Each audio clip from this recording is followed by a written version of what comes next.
the child's, when a toddler's and preschoolers day-to-day lives or their routine gets affected, and it clearly gets affected, how they respond to that.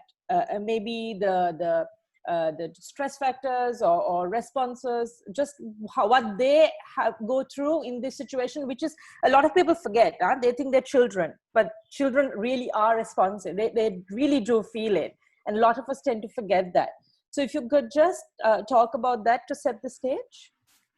Thanks, Prabodhini. And I think one of the words you used there, which was current, is really important, because while we all know that this is not normal, what we are discovering now is that it's very, very fluid. So the information is updated hourly, the recommendations from last week to this week, it's changing. So it's really, really fluid. And so there's a period of transitions. And I think you're a mom of a toddler. So you know that transitions are impossible with toddlers. And transitions are actually hard for everyone. It's hard for us parents as well. So I think dealing with transitions, whether you're a toddler or whether you're an adult, is really hard. And the fact that this has been a period of very frequent transitions, you just get used to one thing and you're like, okay, now I'm handling it finally. And then it changes and it's a new fluid situation. So in fact, when I was thinking of guidelines, I'm thinking, okay, so if we give guidelines today, 2 weeks later, these may not apply. So we need to think, this is not really a sprint. This is like a marathon that parents are going to have to focus on. So you need to think a little more long term when you think of this, and not just about surviving in the short term. And so I think that's important to remember. And at the same time, I think it's important to know that while all children will struggle, some children will thrive, some children will struggle even more, because each child is different and each family is different.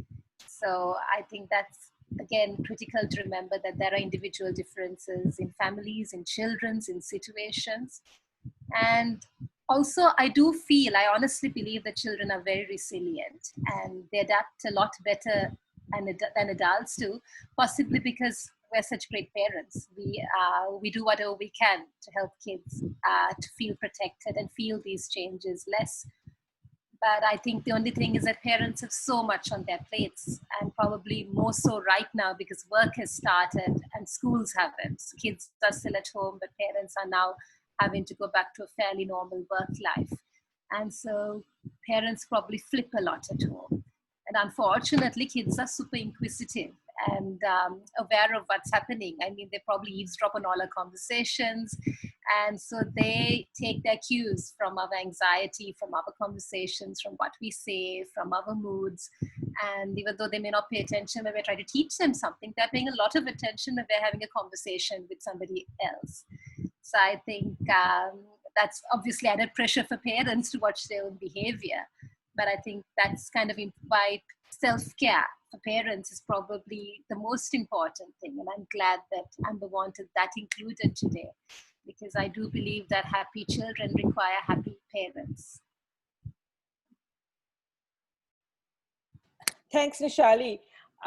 Going from that was a super place that you stopped, because Seema, our next panelist, has worked with children, young adults, parents, teachers, and caregivers on one-to-one sessions and in groups. She uses the creative modalities of art, clay, drama, sand tray, music, play, and storytelling in her work. She's passionate about teaching self-compassion as a mindful way of building inner resilience in people and interconnectedness in communities. So Seema, with all this experience that you have and everything that you've been working with, and coming from what Nishalie said, where children pick up on parents' anxieties, and also, happy parent, happy child, how does this current situation, that is the stress and the anxiety resulting from all these issues of employment or, income, things like that, how does this affect the children? And then not to forget that on top of that, parents or moms have also the added task of having to deal with children who are also playing up and responding to this situation where their setup has been changing. Could you say a few things about how this is affecting the parents and the children? Yeah, thanks, Prabodhini. Like you kind of described just now, Prabodhini, and what Nishalie also alluded to, it becomes a cycle. I mean, everyone is stressed. And, you know, those vibes kind of, a family is a system, and those vibes are very, very contagious. Am I audible? Can you hear me? Yeah. Okay, thanks. So I think it's really important. You know, you mentioned self-compassion when you introduced me, and for me, it boils down to a lot of that, because, like Nishalie said, it's a very fluid time of transition upon transition, and there's no end in sight. We don't know till when it's going to be like this. So that kind of endless kind of stress is actually very, very stressful for parents and for children. You know, for parents, there might be financial stress, you know, with salary cuts, there may be loans, you know, staff may have been at home, not been at home. This, you know, parents not being able to be in contact with their parents, worrying about them. You know, children may have been at home or at university, or little children, you know, parents are sometimes not used to being around the little children for so long. It could be moms and dads, and you know, so all of those changes are really, really very trying, and we kind of get caught in that. We get caught in that loop. So for parents to really take a little time away from that, to really be mindfully compassionate to themselves, and to say to themselves, yeah, this is a difficult time, and what's going to help me right now first as a parent, and then to kind of you know, to kind of bring their emotions down to a manageable level, and then to take care of the children from there, is what I would suggest. Thanks, Seema. Nishalie, coming from there, so could you, I mean, now we understand that children respond to the stress of the parents and of their own life, of that having changed. So could you just elaborate on, firstly, how do parents identify or pick up on the cues when the kids are actually affected, when the toddlers and the preschoolers are affected? Perhaps these are signs, behavioral changes, stress responses, things like that. And also what measures parents can take to positively address these problems, like to help their children. Because now we just had a lady who had messaged in saying that before the everything changed, her 3-year-old was potty trained and was fine. But then suddenly with the lockdown, she refuses to use the bathroom, and she was, you know, they had to put her back on nappies. That's really a huge change in the child's behavior. So maybe you could speak to us a little bit on those lines. That's right. Okay.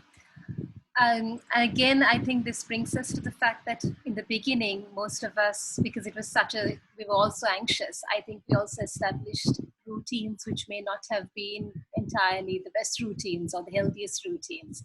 And these might be backfiring now 2 months later. So for example, we may have given our kids extra screen time because we needed that at that time. And now that can lead to behavior issues and other concerns. So I think it's not really focusing on, you know, what she's having tantrums right now. It's looking at the backstory. And something that I always think about parenting is that parenting is not in the moment. Parenting happens before the moment, during the moment, and after the moment. So you've got to really think through the concern you have and see what can I do, what have I done before this problem, what is happening now, and what will happen later. So that's a key thing that we need to always remember, that parenting is before the moment, during the moment, and after the moment. So, so getting back, I think that I diverted a little there. So that tough thing is that parents are probably dealing with behavior concerns they wouldn't have had to deal with if not for COVID-19. not just because of the restrictions put by COVID, but because of maybe some of the decisions that we took. And it's easy to be like, you know what, I made a mistake. I shouldn't have done that. I knew I shouldn't have given him screen time. I should never have given the iPad. I was so good. And it's frustrating when you wish things were different. And I think don't do that. Be like, okay, this happened, let's move on. And I think that's where mindfulness, which I think Seema will talk to us a lot more about, is important, to accept things as they are, and then to be positive about the changes we can make. So in toddlers, I think the biggest thing that you will see is tantrums. There will be tantrums, particularly as you manage transitions. So things that were easy, like brushing your teeth, going to the bathroom, those might lead to full-blown meltdowns, and they would never have been happening before. So tantrums are going to be really common. And the thing is that you need to focus on not just a child having the tantrum right now. It's easy for me to say there's a tantrum, ignore the tantrum, but I think there's more to that picture. Why is the child having the tantrum? So you need to spend a little time thinking about the concerns. I think the fact that many parents are still working from home is also very confusing for little children, because toddlers are very egocentric and they're very omnipotent. They think that they are the most important people in this world, right? So all they see is Ammi and Tati are working at home and they're not having time for me. It's like a Saturday, but it's not a Saturday. You know, technically your parents are your slaves at that point of time. They're not supposed to be doing anything else other than playing with you or spending time with you. And so they probably don't understand why they're locked up in their rooms. And I'm sure parents must be feeling that guilt as well, because either you're supposed to be doing something or you feel guilty about not doing that. I think that's the dilemma that parents are going through. Also, I think because we're all spending so much time with each other, there's a lot of conflict at home. I mean, husbands and wives, brothers and sisters, there'll be lots of sibling conflicts right now, because we're all stuck together, and it is normal, it is natural that we have these conflicts. And it's very exasperating, it's very frustrating, that I think we need to think of this as maybe this is an experiment in learning how to, for conflict resolution, rather than thinking, why are we going through this? Why are we all stuck together? Maybe it's a way we can teach kids how to solve problems, how to solve conflicts in a better way, in a way that's less divisive. Obviously, kids will miss social contact. I mean, they'll miss their Archie and their Sias and their cousins. And now, hopefully, kids are slowly getting to meet others, but maybe not, as they're not meeting their teacher whom they love. They may not be meeting their friends from school. So they may be feeling restless, distracted. Everything will be boring. They'll be grumpy. So those moods will come, and it's very natural and very understandable. And then parents are like, okay, let's go out. Let's go to the park. And kids don't understand social distancing. Adults are struggling with it. They're going to touch everything. So the parents feel more like policemen and policewomen rather than having a fun family outing, because they don't touch that, don't do that. I told you about, come on, let me wash your hands. And it's probably a lot more difficult to go out, and you'll be like, should I just stay at home? This is such a bad idea. And then you're saying no more often than you are saying yes, because they're saying, don't do that. No, you can't do that. And the more we all, as it is, we're saying no to kids half the time. So now we're probably doubling up on that. And that is so hard for little children, because we're not saying, yes, you can do that. Let's do this. And they need that. So kids are not going to comply. There is going to be, they're going to say no. The tantrums are going to ensue even more as a result, because they just don't want to do it. They want to do it their way. I think some parents are also worried about now, because their kids are so used to having parents with them. There may be separation anxiety when the parents do have to go to work, and they might be more clingy, and I think parents may be worried about that.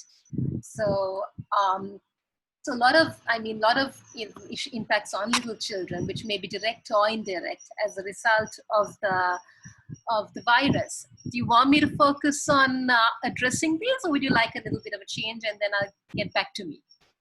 No, that's fine. Keep the flow, Nishalie. It's fine. We can. Okay. It's fine. All right. So I think I think the first thing is like Auntie Seema said, is that we look after ourselves. I think self-care is the most important thing. But okay, focusing only on children, I think this is possibly something you've read a million times online. You've probably seen it, but it's really true. Kids need routine. Kids need a routine and a structure, and they need to follow that. And I know it's not that they're in the army and they have to do things at a particular time, but there needs to be a sequence of events, especially for meals, for sleeping, for playtime. And I think more than ever, that is really important now, because the natural routines in a child's life, in a toddler's life, might be missing. Sort of going to their grandparents on Sunday, going to school at a particular time, coming home at a particular time, that's missing.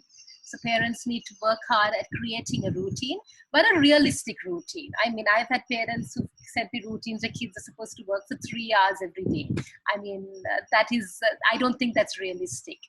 Half an hour at a time would be amazing for little children. And for toddlers, I don't think they should be working at all. They need to be playing. But so be realistic with your routine. Think about about your work. Think about what support systems you have. Think about what your child's attention span is. So it has to be a very, very realistic routine. And very, very important is that routine includes one-on-one time with each child, a time to just connect with your child. You know, it could be just rolling on the floor, hugging the little one. It could be just cuddling, reading a story, anything, but just spending time, maybe 5, 10, 15 minutes a day with each child, just building your relationship, because that's what protects children in times of stress. And that is really, really critical. Talking to children is important. Talk to them about the routine. Tell them, you know, Ami needs to work from home today. So you are going to be with Archie till Ami comes out of her room. So let's talk about what you can do with Archie and what you can do with Ami when Ami comes out. So in an age-appropriate way, because little toddlers don't understand the concept of time. But maybe in a way they understand, help them to focus on what's going to happen today, because that's what's important for little ones today. And again, how do you deal with the emotional outbursts? How do you deal with tantrums? So talking isn't just about giving them this information. It's also about letting them put their anger out. So for example, when a little one's having a tantrum, maybe just hugging the little one and saying, "You sound really angry right now. Do you want a hug to calm down? Ami's here and I love you and I'm listening to you. Or Tati's here and I'm going to give you my special hug to help you calm down."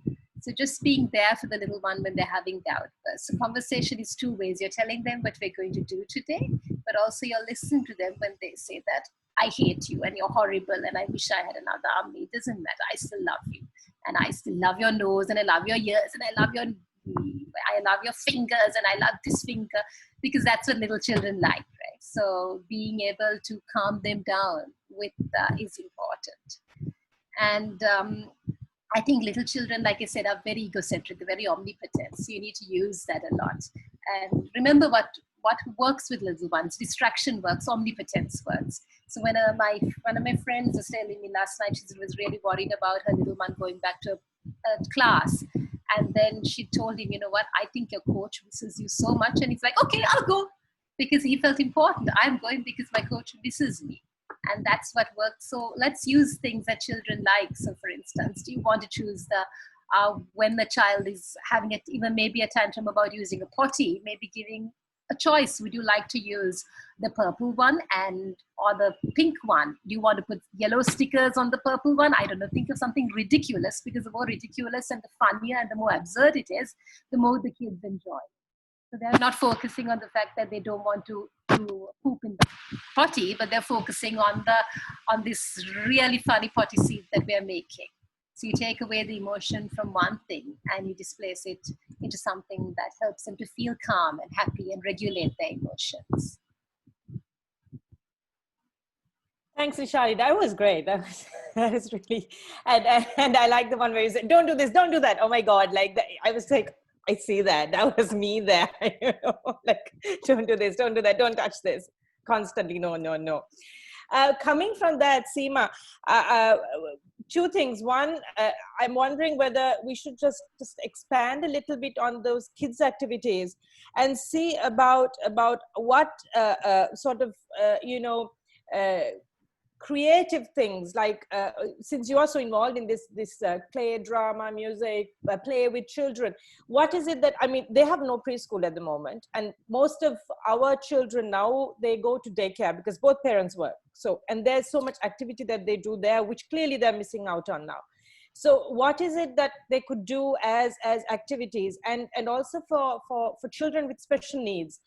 What could you perhaps give us some tips on education methods that teachers and parents could use for children with special needs as well, whilst you're talking about children who are able to deal with day-to-day lives and activities that parents could do with them? I really love what you said, Nishalie. Prabodhini, I'm going to leave the special needs aspect for Nishalie to deal with. And I'm going to, just kind of from the ideas that you touched on, Nishalie. For example, a tantrum is an expression of aggression. And it's a way in which a child is expressing a need for power. Power not over anybody else, but power over my, it's actually, children and even us adults, we feel very powerless in the face of this, COVID that has just hit us so suddenly. So, so we can really meet children's needs for power outside of that tantrum situation also. For example, I wish I had one to show. I make these foam noodles, but those foam things that children play with in the pool. Really, anything soft and cylindrical and harmless, you can have a fight, you can have a play fight, and it's really the way to do this. And it could even be a pillow fight or anything where you're really, it could even be wrestling. The only thing is that it's got to be something that the child is putting their full strength into. It could even be, parent and child could be. So the parent is kind of regulating how much resistance to give to that child, but the child is using their full kind of force. It's really useful for the parent to be in charge, to make sure that nobody is getting hurt. The parent or the child can end the game at any point, and to have it time bound and space bound. So within a particular space, set a timer on your phone and say, let's have a free for all, let's have a fight. And if there are 4 of you, 2 people can be fighting and 2 people can be cheering. So to really make the things that are forbidden in a tantrum are shouting, kicking, hitting, hurting. So to create an opportunity where all of those forbidden actions become allowable and become fun and become positive. So to kind of reframe them. I find that really, really, really helpful for children. And when Nishalie, you said one-on-one time, that's really, really, really important. One-on-one time with each of your children. And with toddlers, what really feeds their sense of power is if they have power over us, over the parent. So if you can frame it for 5 minutes, and if you can say to the child, for 5 minutes, I'm going to do whatever you ask me to do. So if you want me to be the horsey, and if you want to ride on my back, and if you pull my right ear, then I'll turn right if that's what you want. And if you pull my left ear, I'll turn left if that's what you want. I mean, you're the boss. I'll do whatever you say. That really, from a very deep place, fulfills a child's need for power. And again, Nishalie, you were saying, like Prabodhini said in that animated way, don't do this, don't do that, don't do this. So, in role plays, if we tell our children, now you be the mom, you be me, and let me be you. And you exaggerate the child's behavior and, help the child to exaggerate your behavior. And again, that stressful situation becomes a source of laughter. And that's really, really de-stressing for children. Shall I stop now? That's great. Yeah, Seema, that was super. Just something else where we are talking about how we respond to children. With Nishalie earlier spoke about how children respond to adult conversation. They listen. They might pretend, or we might think they're reading their book or playing with the doll, but they listen. So, this whole thing about illness, about death, about virus spreading, about pandemics, we speak about it and we hear it on TV, and parents are very worried. Okay, COVID-19, you might fall sick, there's death. And children hear this, and sometimes they can't process it. and then they worry about it, and then they think, will my mommy die, will my tati die, Ammi, Nangi. So actually one of our listeners was saying that her child is also having trouble processing this concept of death.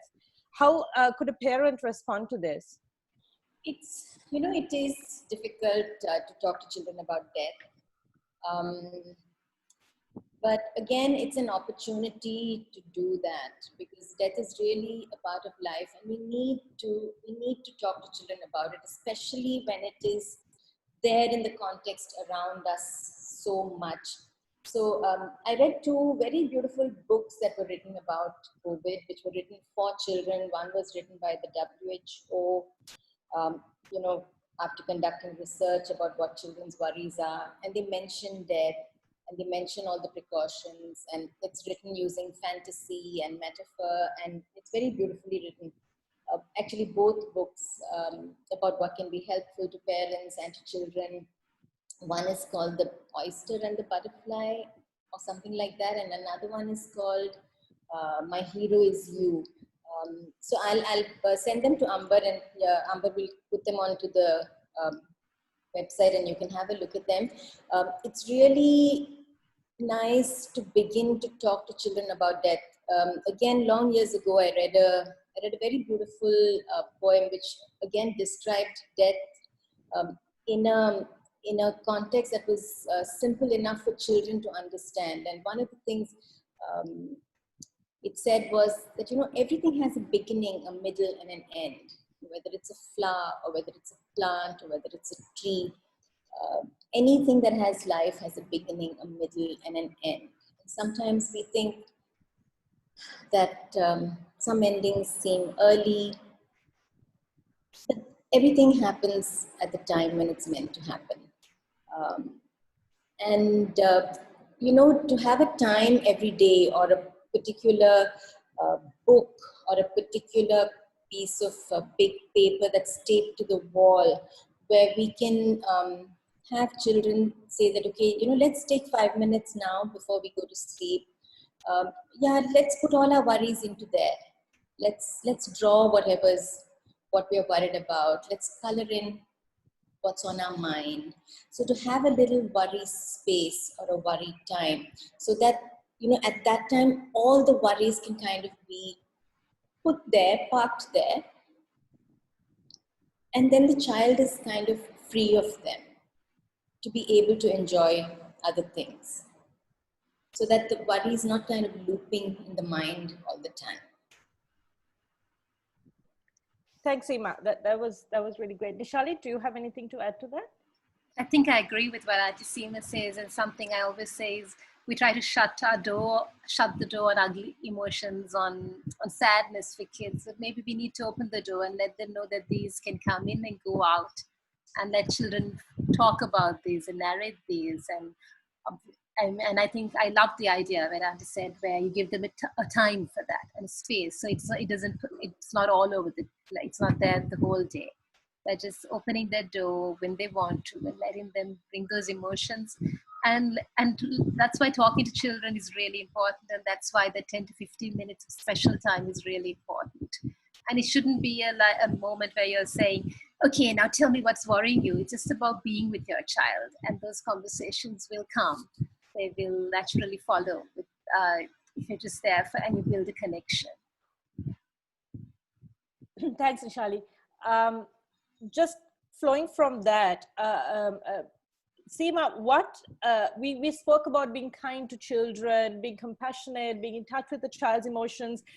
What about the parents? What about the mother, the primary caregiver? Because they're also under tremendous pressure and stress. What can they do to cope with these problems? So this is something I always advocate, Prabodhini, that really, even before we begin to be kind to our children, to really be kind to ourselves.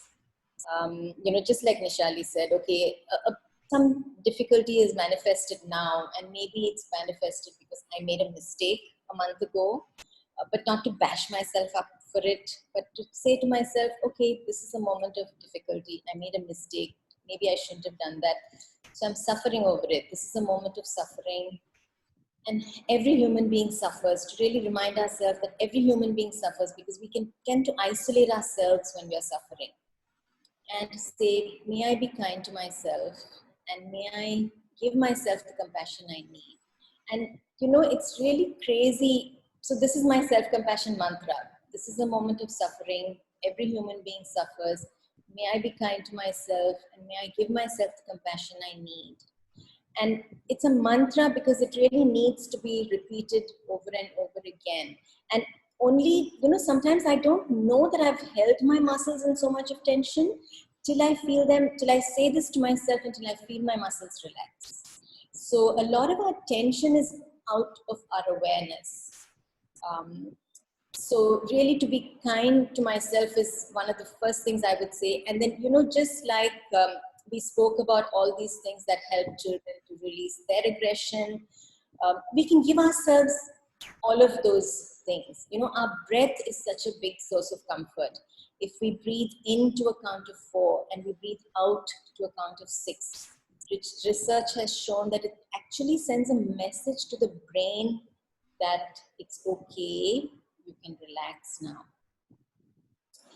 So to really be mindful of what we are going through, of what our feelings are, what our thoughts are, what sort of images are we kind of going through our mind, and what are the sensations that all of this is bringing up in the body, because every emotion that we have has a counterpart in the body. So to really find that, so Dan Siegel, one of the top neuroscientists of today, he talks about this wheel of awareness, which has 4 parts. And the wheel is the rim that's moving really fast. And it has sensations, images, feelings, and thoughts kind of really moving fast. And they can be quite out of our awareness.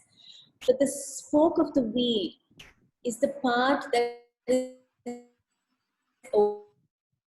these things, and that part is not moving, and that's our meta awareness, from where we are aware of these 4 things inside of us. And the more non-judgmental and compassionate we can be from that place of observation for ourselves, then we'll be in a much stronger place to regulate our feelings. And again, when I say regulate, literally you can say that, okay, my worry, my anger is at an 8 now. Let me breathe for a few minutes and let me see if that helps me. So we can experiment with different things. And this whole concept, and then you can ask yourself, later, how much is my anxiety just now? Maybe it's gone up in the beginning, and then it'll begin to come down afterwards. Maybe it'll be at a 6, maybe it's at a 4. And this thing of, rating emotions is something we can teach children quite early on if we have a visual. For example, if you, put a tape on the wall or a tape on the floor that they can walk on and say, how angry are you? Show me on this. If this end of the tape, number 10, is the most angry you can ever be, and if 1 is the least angry you can ever be, stand and show me how angry you are just now. Or we can do it later. When I said, no, you can't have the iPad, how angry were you then? Was it at an 8? Tell me how angry you were. And how are you feeling now? Are you angry at all? Even when you think about it, are you angry? So this concept, they may not be able to regulate in the beginning, but the concept of regulation is something we can familiarize them with. We can first learn it ourselves, and then we can share that concept with them, because it's really, really useful to help them then regulate their emotions as they grow. Did I answer that question properly?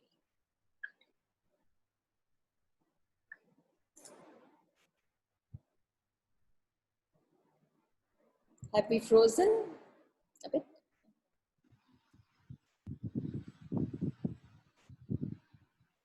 I think I lost connection there. Okay. So I was talking about us regulating ourselves and then teaching the concept of regulation then to children. Okay, thanks, Seema. Sorry, I for a moment. Yeah, I think the same thing. I think it dropped a bit. Yeah, that was great. Wow, that was really, really, really great and very inspiring. Talking about that, and then just going back to what we were talking about. Can you hear me? You're breaking up a little bit, Prabodhini. Yes. How is it now? Can you hear me now? Better, yeah. Yeah, sorry. So talking about how to be kind to yourself, and then about how to be kind to the children. And then if we go a little bit away from that to look at the situation as it is now, slowly the schools are opening, parents are going to work, all of that. But then toddlers and preschoolers are still at home because the schools are opening ready for the seniors. Do children, how is it that we can help children grow at home? Because, I mean, Nishalie said toddlers need to play. But then we also, which is true. I mean, I've given up doing these activity books and whatever, just like play. But then some parents worry, because the preschools have this thing of where they have Zoom classes and where they send like couriered packs, workbooks. So my question to Seema and Nishalie both is, firstly, do preschoolers need this education? Do they need Zoom classes? If not, how do parents support their growth and their development? Nishalie, you go first. Okay. Okay. So I think, I remember right after schools closed, and then there was this influx of things. They were saying that, oh, this is free online and this is free online and there is so much to do. And I think all of us as parents thought this is a time that we could teach them the skills that the schools weren't doing. And we had all these fantastic aspirations, which were realistically rather absurd. I mean, there's no way we were going to couldn't even cope with normal. I don't know how we were supposed to think we could cope with all these fantastic things that we wanted to do. So I think just understand that you're not working at full capacity. You're not parenting at full capacity. Your children are not at full capacity. You can't do everything at the same time. You can't be working and teaching your children at the same time. So I think being realistic and compassionate with yourself is really, really important.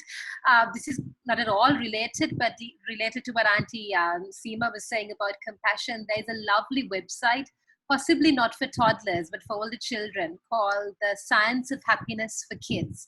And they have a lovely journal called the Self-Compassion Journal. And I think that's a lovely thing to do with all the children. Okay, so that was completely off point, but I will get back to what we were talking about, which is the answer to Zoom for toddlers. I don't think there is one right answer. So the question is it helping your family? Is it helping your emotional sanity? If it is, do it. If it isn't, forget it. Also, it's not a all or none answer. So it's not that you have to sit through and listen to the preschool teacher for half an hour, but maybe if the preschool teacher is a brilliant storyteller and your child loves that story time, you could maybe use the story time part, and maybe use it when it fits into your schedule.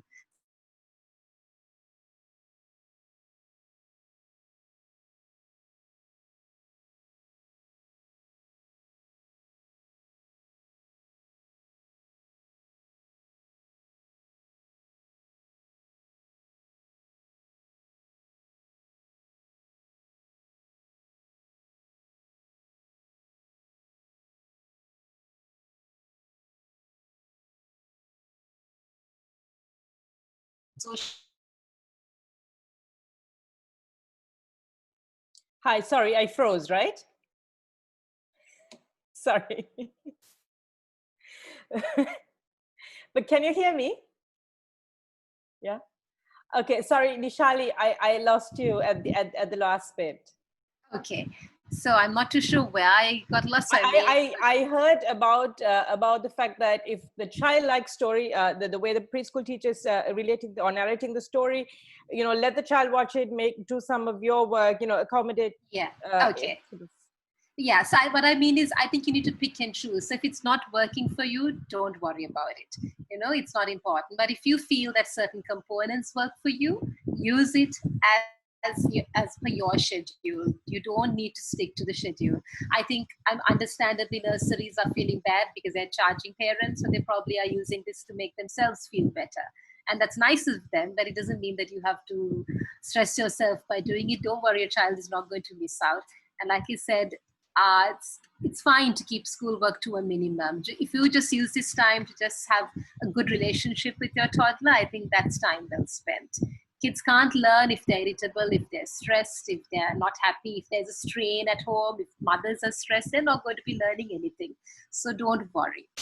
They don't need to go to school and read and write. They need to just be playing and not filling out worksheets. So just let them play. And obviously the thing they will miss out is on the routine of school and the social skills of school.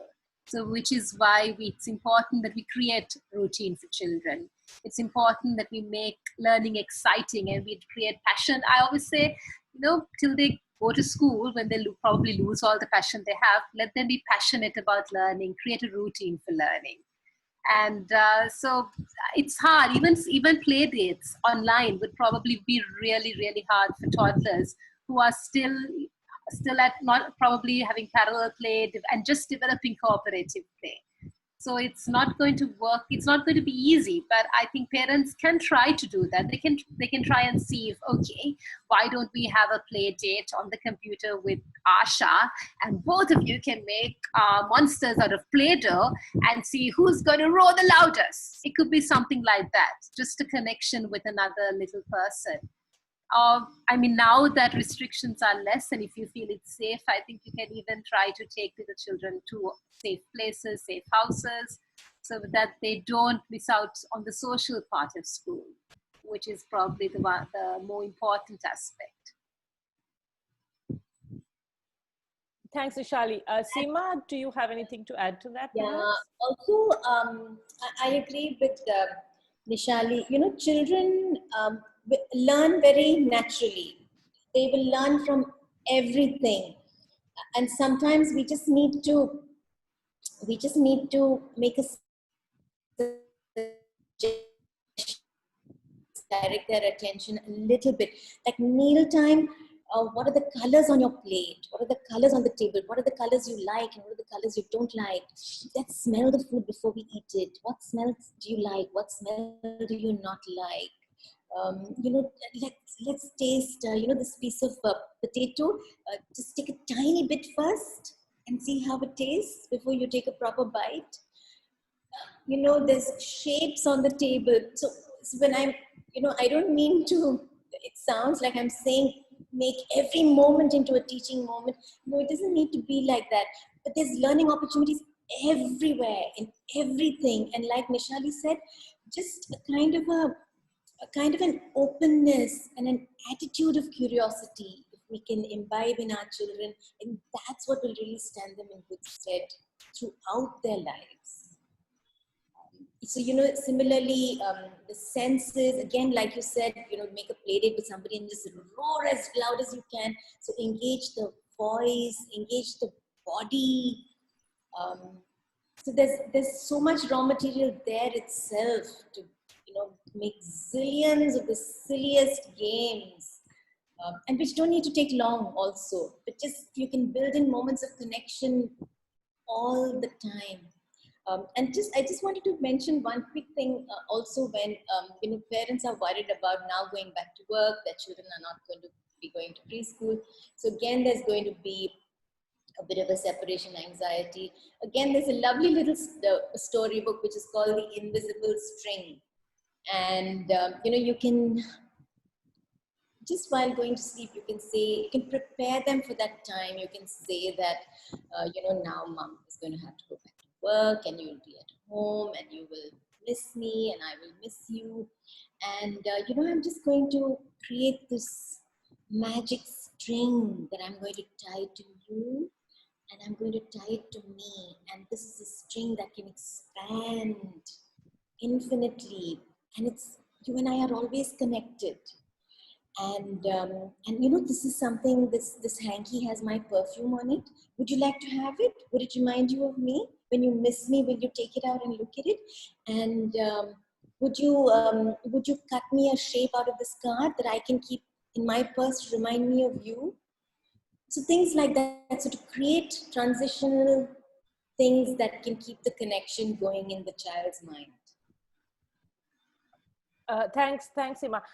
Another one, just coming from that, Seema and Nishalie, you know, one, you mentioned in passing that it doesn't have to be long. One of the things that parents possibly worry about with work having started, but they don't have their domestic staff back or the grandparents to help them back. How much time do I really need to spend with my child? Should my interactions be so lengthy that for it to be, you know, for it to have a foundation, for it to mean something? Because, you know, they are also now loaded with a lot more than they were before. So, you know, if you could just speak a little bit more about what you mentioned about it doesn't have to be a long time. I'll just answer this for a bit, and then Nishalie, please add whatever you need to that. You know, so there's this really lovely parenting book which I swear by. You know, I can see some names who've been in our parenting groups, so you'll say, "Oh my God, Seema is going back to that same thing over again." But at the risk of, you know, you guys feeling like that, I'm going to mention it. It's a tiny little parenting book which is called "Say What You See." Oh my God, I lost my train of thought. Prabodhini, what is your question? That amount of time. So she says, Sandra Blackard, who's the author of that book, says the children's needs fall into three basic categories. They have a need for experiences, so new and different experiences. They have a need for power, again, power over their own lives, their own bodies.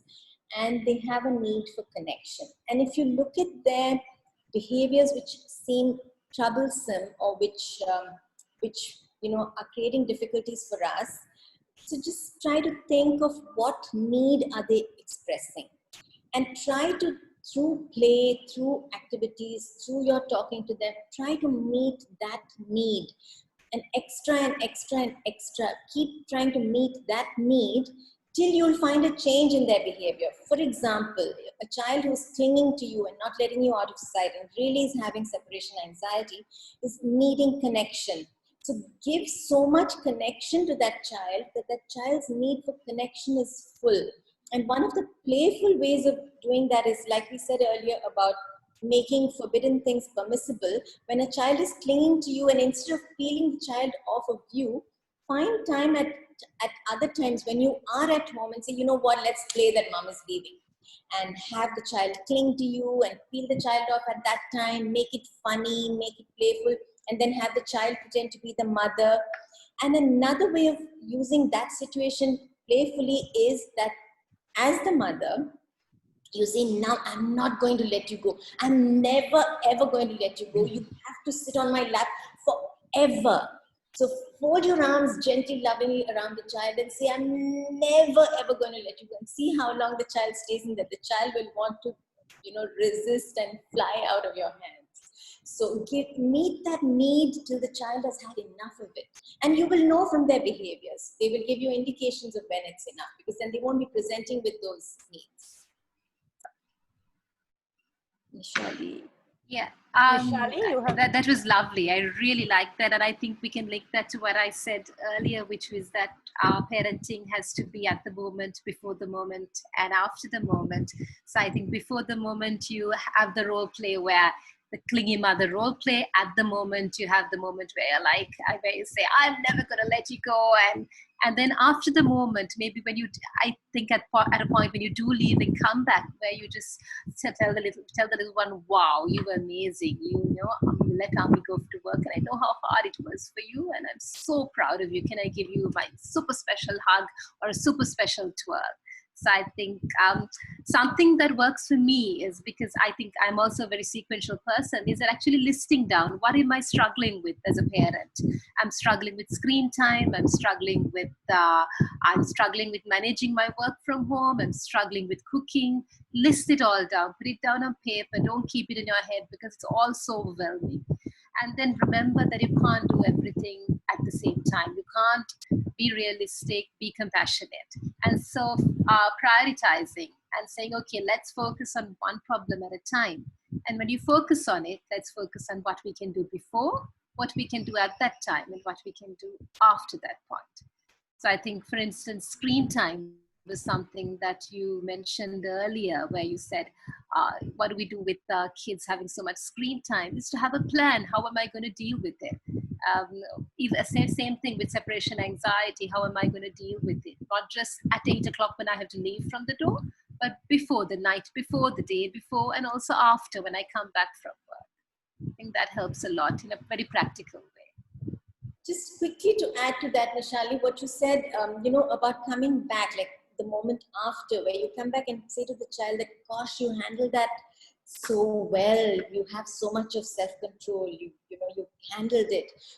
Because in times of anxiety, our brain automatically goes to everything that we are doing wrong, the child is doing wrong. But to really peace ourselves enough to see all the positives and to really point that out.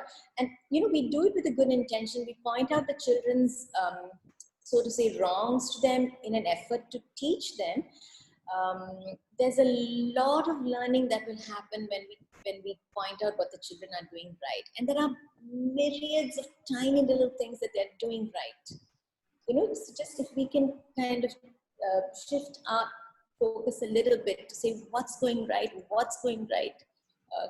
that's also really good for the children.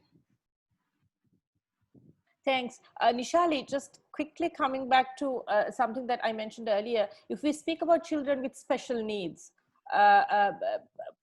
what is how do you see teaching or activities with children with special needs in this situation? Perhaps sometimes where you have a child with special needs and a child who doesn't really need that attention. How does a parent then sort of deal with that, and what needs to be done in that situation?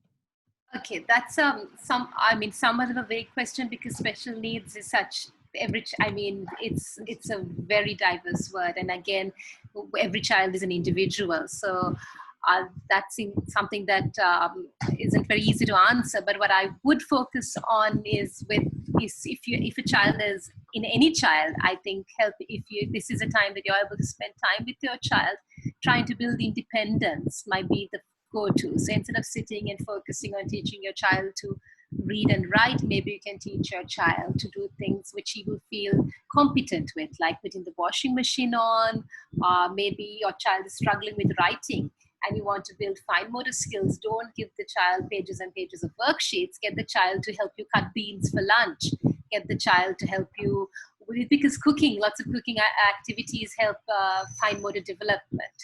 So I think, again, focusing on what is it that you want for your little one. You obviously, I think a lot of special parents of children with special needs worry about the future, worry about independence when the child is an adult.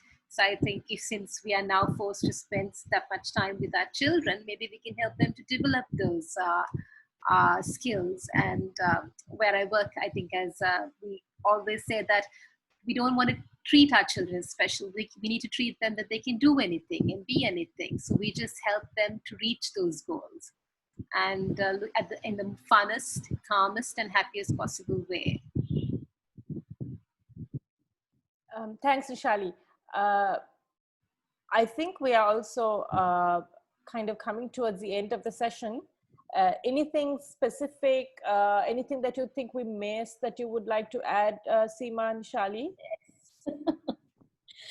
So just, when we talk about being good parents, and I always worry that I leave parents kind of feeling bad that, oh, I don't do this or I don't do that, and kind of feeling less about themselves. And I really don't, I would hate for you to go away with that feeling. Commend yourselves that you came online to listen to this stuff. It really means that you care about what kind of parent you are. And also, parenting is it's not really at all about being the perfect parent. We're never going to get it all right. The thing is, there will be times when our children will be upset, like Nishalie said in the beginning. There will be times when they say, I hate you, and we might say to them, I hate you right back. The key is to really to go back and to repair those moments. and to say, I said that at that moment, you were upset, I was upset, and we had a really bad moment there. You know what, you're so precious, I love you so much. To really mend, and actually ruptures and then the repairs after that are really, really important, and that's what really creates a strong attachment bond for children, which they carry. It creates a sense of well-being inside of them, which they carry with them for the rest of their lives. So it's not really it's not the rupture, it's not the disruption that's the thing to worry about. We need to repair those moments. So that's just something that I wanted to add. That's really amazing, and I as a putting my mom hat on, I really struggle with that, because I find myself, you know, screaming at them sometimes, and then I feel so bad because I think, oh my God, I've like messed up their emotional well-being and, you know, whatever else, and I'm going to be responsible for their anxiety later on in life. And it's just like, and my husband's just like, you really read too much and you think too much. But so yeah, Nishalie, anything you'd like to add to that, or maybe you have some thoughts that you would like to highlight here? Actually, that's something I do like to point out is I noticed that your little one came in and spoke to you while you were moderating, and I thought you handled it so well, because you sort of had one earphone off, and I'm sure the gutter was like, oh wait, why is my husband looking after her? And I think you handled that so well. So that was, I think, an amazing learning experience for all of us. So well done to you. Thanks. Wow. I'm so validated, because I'm just like constantly, I feel like I'm pushing around and, you know, trying to get something done. And it's a real challenge, you know, working from home with they're here. And I think also, just when we were talking about social skills, you know, and then you said children pick up, you know, they really do feel when their routine changes, because my daughter said, you know, I'd like to go on holiday somewhere. I'd like to go out, and because, you know, they're just inside. And as parents, we're also paranoid that what if we take them out and they get COVID or, you know, something. So I think it's also about parents learning to relax a little bit and adjusting to live with the times, so to speak. And maybe just to butt in for that, what you could do with your little one is say, I know, I wish I could take you on holiday and it would be so super awesome, but I can't do that right now. But maybe we could set up a tent in the balcony, or, you know, something different, which isn't too hard. I'm not saying that it has to be this Pinterest type of thing, but just put a padura and a pillow and have something which is out of normal, and that could be a little pretend holiday. And for a 2 or 3 year old, sometimes that's they like that, because that gives them that sort of a different space. And I think that's important right now, to create that sense of space where we are, because our house is right now the only space that we all have, and we're all living on top of each other. So maybe even if a nook in the balcony gives you a sense of, that's my space where I have control, I think it's a good idea. So next time she asks you that she wants to go somewhere, maybe that's something you can try. Don't stress yourself, but just see. No, true. That's really true. And I just remembered how she likes picnics out in the garden. So maybe that also could be something that. But yeah, that's so true about space, because I think her space was really when she went to school. She left the brother who used to like kind of walk behind her, and, you know, she's just like, he's like my tail, tell him to go. You know? So, but yeah, thank you, ladies. That was really great. And thanks to Moms in Colombo also for facilitating this. Amber, would you perhaps like to say something just to wrap things up? Speak to. Okay. Thanks everyone thank you, Seema and Nishalie. I mean, all the stuff is so practical and, like, you know, possible to do. It wasn't something that you could just, you know, dream about and hope. Anyway, my kids are way too old for this right now, but I wish I had this advice earlier on.